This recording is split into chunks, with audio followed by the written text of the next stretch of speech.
mentioned later, if there is no God, all things are permissible.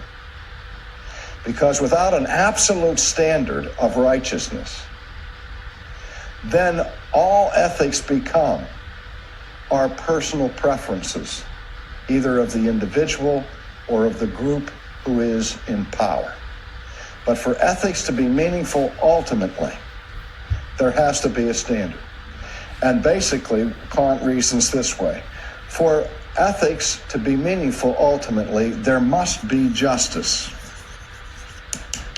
Because if in the final analysis, the wicked prosper and the righteous suffer, and injustice prevails, there is no practical reason to seek to be ethical, because crime pays and justice doesn't.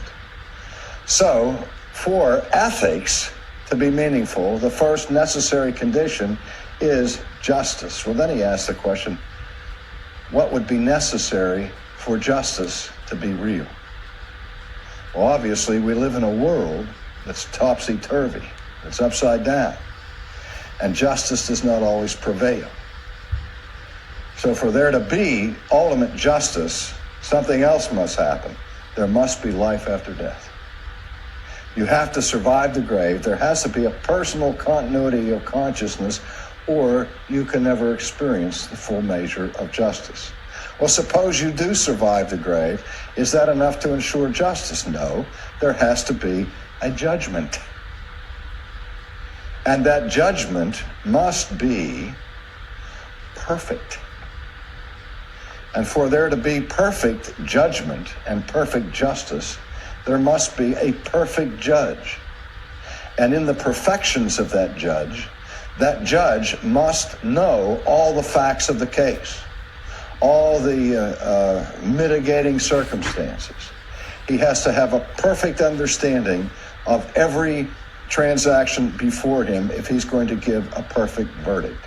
But not only must he have all knowledge, but he must be righteous, because you could have a judge who knows all the facts, but he's still corrupt and could be susceptible to the bribe. So this judge has to be impeccable in his character.